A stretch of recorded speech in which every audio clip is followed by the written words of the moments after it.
Dr. Larres, some observers have identified one of Russia's key objectives to be to split the Euro-Atlantic alliance. The conflict in Ukraine has created some division between Washington and its European allies. Washington obviously prefers a tougher approach to Russia, whereas Europeans are in favor of a more conciliatory take. How do you see this fissure? Do you see the development of a fissure between the United States and Europe when it comes to the question of Russia? So far that hasn't happened. The United States, the Obama administration, has been very concerned about maintaining unity towards Russia regarding the Ukraine crisis. The same applies to most leading European politicians like Angela Merkel, the French president, the British prime minister. But the danger is, of course, that there is a different approach to Russia, and there is to some extent, but so far that hasn't endangered transatlantic unity. Putin, of course, would like to divide the transatlantic Atlantic community, and he uses a different approach to the European than he does towards Obama. But both so far the transatlantic allies are really pulling on the same rope, and that division has not occurred. But we can clearly see that the United States has a much tougher approach towards Russia. It may well stem from the years of the Cold War, where also the United States, of course, had that very tough Cold Warrior approach towards Moscow, while the Europeans were more inclined to go for integration, for compromise, for cooperation with Russia. One explanation for that is that simply the Europeans are much closer geographically to Russia than the United States. If you're 4,000 or 5,000 miles away, the world looks different when you're only a few hundred or 1,000 miles away from the Russian border. And that influences how the Europeans look at Russia. And of course, the cultural affinities, a long political relationship with Russia when it was still under the Tsar. Many European people were actually leaders of Russia. We only have to think of Catherine the Great. That influences relations between Europe and Russia. But so far, as I said, transatlantic unity has really been maintained. It is said that NATO was created to keep Russia out, Germany down, and America in. Now, Germany's up economically and politically. Russia's trying to get in, and Americans are still hanging in there. What is your perspective? Is there a threat to the post-war order that was established in Europe? That statement you quoted is actually from Lord Ismay, the first Secretary General of NATO. But interestingly enough, we never have found a source for that statement. So we don't even know whether it's entirely correct. But let's assume it is correct. And during the Cold War years, that certainly was a motto which justified NATO's approach. But since the end of the Cold War, the NATO approach to the world has totally changed. Germany doesn't need to be kept down. It is one of the leading members of NATO. There's close cooperation within NATO, particularly between Germany and the United States. Even the French have come back into the military dimension of NATO. So NATO is actually alive and kicking, which at the moment, which for many years after the end of the Cold War was not the case. But the post-war order is certainly in danger, and Putin is doing its best to shape the world anew. He wishes to play a role in the world once again. We know with the end of the Cold War, the downfall of the Soviet Union, Russia had enormous economic problems in the 1990s under Yeltsin and really disappeared from the world map as a leading power. It definitely was not a superpower anymore. And I believe one of Putin's motives is to recreate Russia as a great power. I'm not saying that he wishes to recreate the Soviet Union. I think that is often misunderstood. But he wants to recreate a large Russian sphere of influence. That is not the same as recreating satellite states, but certainly a sphere of influence with Russia and Moscow being a very strong power in the middle, comparable to the Chinese, to the United States. And he also sees himself as a mover and shaker on the world stage, someone who will go down in history, he hopes, and people will talk about him and his strategies within 50 or 100 years still. So that, I think, is one of the dominating forces which motivate Putin. And that, of course, requires a change of the world order. Russia has to be there in Putin's eyes together with China and the United States. And he probably doesn't see Europe and the EU as an important global player anymore. As a very strong economic trading player, definitely, but not as a geostrategic player like the Chinese or like the United States. For some time, we have had this notion of the West when it comes to identifying the geopolitical order in the world. And people imagine that there is a thing called the West, where the states and there's a certain block of nations which feel and act in harmony. But we do know that there's a significant difference between the way, say, Germans view certain things, and the way Americans or the British view the events around the world, particularly with regard to the situation in Ukraine with Russia. How would you describe the German public mood? First of all, I think there is still something which we can call the West. The value system of all Western countries, including the ones you mentioned, is very similar. Very similar, particularly when you compare it to the Russian approach to world affairs or the Chinese approach to world affairs. Democracy comes to mind, of course, free speech, free religion, free movement, many other free press freedom and so on. These values are really held up in the West, and they are not shared by many other countries outside the wider transatlantic community. And so I think notions about the value, the West, are really correct. Yes, there clearly is a difference. Why the United States, I would say, on the whole, including the public, has a tougher approach. You listen to John McCain in the American Congress, and it seems as if John McCain would like to send in the troops. I'm simplifying, but a little bit, there's a much more hardline approach. Show them. We have to demonstrate our might to them and keep them in check if they don't behave. The Germans, not least because of their historical experience, both their collaboration with Russia and their fighting and wars with Russia in the Second World War, have a different approach. They are only a few hundred miles away from the Russian border. They fear a Russian invasion, a war with Russia. They really want to cooperate. While the Germans do not believe that the annexation of Crimea was right. It, of course, was highly illegal. They also do not believe that the Putin's actions and activities in eastern Ukraine should be tolerated. That is also illegal and not acceptable. On the other hand, these are the facts. That is reality, even very regrettable reality. And you have to deal with with that sort of reality. And how do you do that? Do you isolate Russia, or do you try to integrate or reintegrate Russia again?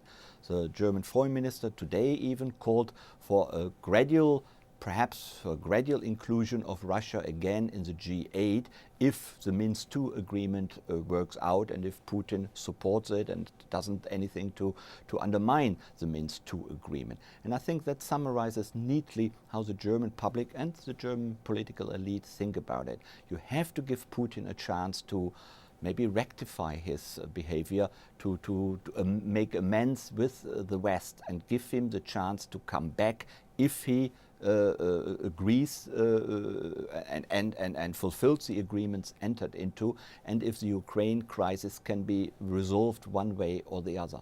To isolate Putin forever, to keep him under sanctions, to treat him as a pariah in world affairs doesn't make sense in the long run. That doesn't mean that the sanctions shouldn't have been imposed. They should have been imposed. But after a while, when they have shown their effect and their successful effect, then Putin has to be given a chance to come back. And so integration really is the motto the Germans have in mind. And that, if I may say so, goes back to the years of Ostpolitik and rapprochement with the Soviet Union. It was the rapprochement with the Soviet Union which gradually undermined the dictatorship in the Soviet Union and led to the collapse of the Soviet Union and the collapse of the Berlin Wall. At least that is the interpretation as it is shared by many people in Germany. It wasn't a hardline militaristic policy towards the Soviet Union which made the country collapse, but rapprochement via détente and Ostpolitik. That is the way the Germans overwhelmingly also want to approach politics with Putin. Further into the question of European values and the Euro-Atlantic harmony, the case of Azerbaijan. Azerbaijan is a member of the Council of Europe, and until recently it actually chaired a very prestigious committee of ministers within this esteemed institution. Now, at the time when Azerbaijan was admitted to the Council of Europe, a lot of people were hoping that Azerbaijan would inherit European values and would integrate closer toward the West. But since then, we have seen a significant slide in Azerbaijan's record on human rights and civil society. In fact, Azerbaijan today has twice the political prisoners than Russia and Belarus combined. A lot of people are beginning to question Europe's commitment, the Council of Europe's commitment with regard to the democratic development of Azerbaijan. And some people are saying that, in fact, instead of Europe coming to Azerbaijan, Azerbaijan came to Europe. What is your take on this issue? The Council of Europe was founded in 1948. Churchill, the esteemed British statesman, was one of the founding members. At the time, in 1948, it was a big thing. And it made a splash. It was the first organization that brought Europe together again after the Second World War. Since then, of course, the Council of Europe has paled into relative insignificance compared to what used to be called the European Economic Community, what is now the European Union, the EU. The EU is really the instrument, now with 28 members, which can impose pressure on countries, particularly countries who still wish to join. You can really lay down conditions, what is necessary in order to join, meaning democracy, the abolishing of political prisoners, no death penalty, for example.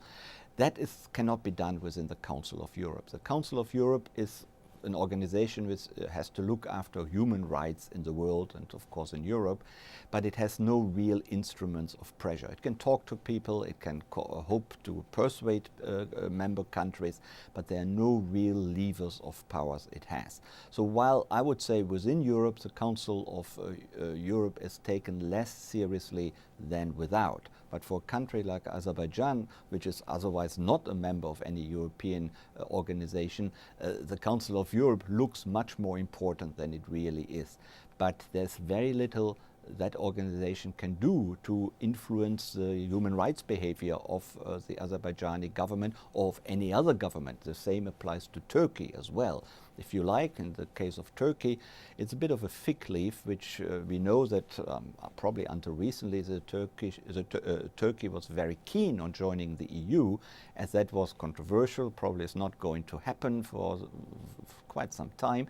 The Council of Europe was something which gave something to the Turks, which made them feel they were already part of Europe to some extent without really meaning all that much. And I think, unfortunately, that is also the case for Azerbaijan. But having said that kind of pessimistic statement, having said that, it is better to be part of the Council of Europe than not to be part of any European organization.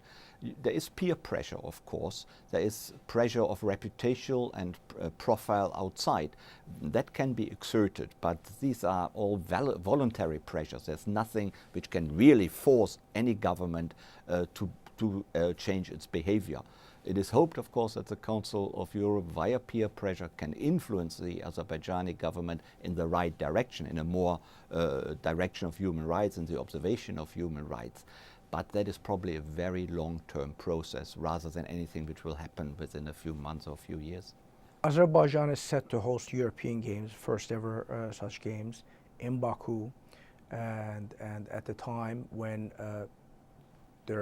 Azerbaijan is one of the biggest jailers of journalists. In fact, our colleague Khadija Ismailova of Radio Free Europe is currently in prison in Azerbaijan. Now, how do you think an average Azeri is to view the hosting of European Games and Azerbaijani government essentially footing the bill for the European athletes to come to Azerbaijan and to compete in this prestigious tournament, while at the same time holding journalists prisoners What does that say to an average Azeri about Europe's commitment to democratic values? I don't think then one should interpret it as a commitment or a non-commitment to human rights or European values. You can view the European Games from two basic opposing positions. You can say that any country which is not a democracy, which has a large political prisoner population, should not really be chosen as a host country for such games. And these games are of course new, and they were initiated by Baku. So they were not a European initiative. The EU did not propose it. It came from Baku. But of course the EU or the European countries could refuse going there. That is one position, a principled hardline no approach. Or you can say, we know about the human rights violations, we know about the domestic problems in Azerbaijan, but we hope that over time these problems will change by means of a rapprochement, by means of contact with Europe, with European values via the people who participate in these games, not just the athletes, but also the politicians who go there, the audience which will come there, so to make it into a European spectacle, and that enables Europeans from England, from Scotland, from France, from Holland to actually talk to the average Azerbaijani person in the street of Baku and other towns, that will influence over time the attitude of the Azerbaijani people towards democratic values, that it will enlighten them, widen their horizon, what is possible in other parts of the world, and what is the situation in their own country. And success can only be long-term, cannot be expected overnight. After the games are over, the Azerbaijani society will be very much still the same as it is now. But in the long run, one would hope that such contact, such rapprochement, such an interchange of ideas and cultural values will have an effect, a gradual and slow effect, but I can't imagine that it will be simply gone by without having any effect at all. So on the whole, I think these games cannot do any harm. They may do some good, but we don't know yet. But I can't see that they will be harmful to the European idea. And Azerbaijani people are intelligent enough to say that the games and European values cannot simply be identified, that it's not one and the same. European values will still be there, whether the games will be successful, will be a disaster, will be a huge propaganda victory or not. I think people are aware of the differences here.